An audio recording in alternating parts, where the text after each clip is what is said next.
Pierre Daniel Huet, 1630-1721, fue un pensador, historiador, filólogo y obispo francés que destacó por desarrollar una crítica profunda de las pretensiones excesivas de la razón humana.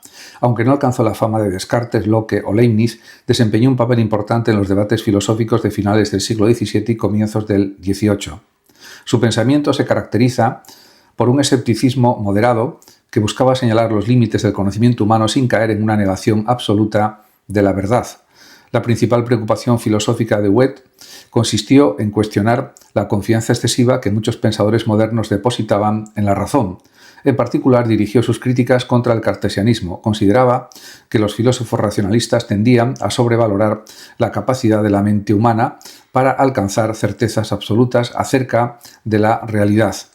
Huet observaba que la historia de la filosofía estaba llena de desacuerdos entre autores brillantes. Si la razón fuera tan poderosa y fiable como afirmaban algunos racionalistas, debería conducir a conclusiones ampliamente compartidas.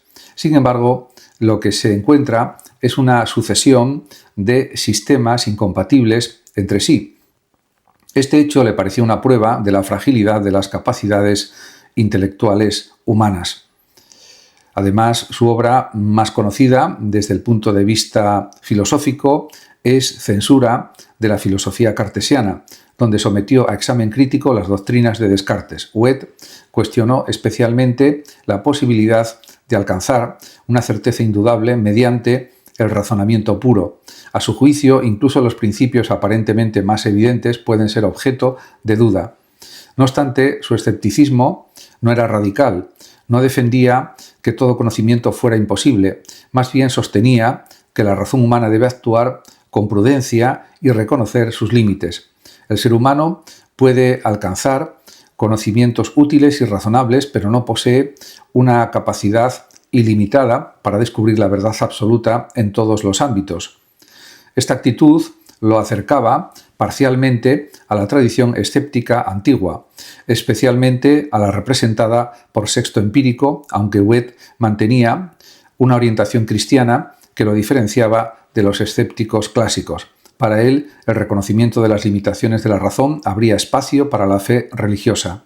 Ahí donde la razón encuentra obstáculos insuperables, la revelación puede, según él, ofrecer orientación. Además, Huet fue un extraordinario erudito. Sus estudios de historia, lenguas antiguas y crítica textual reforzaron su convicción de que el conocimiento humano es complejo y exige cautela.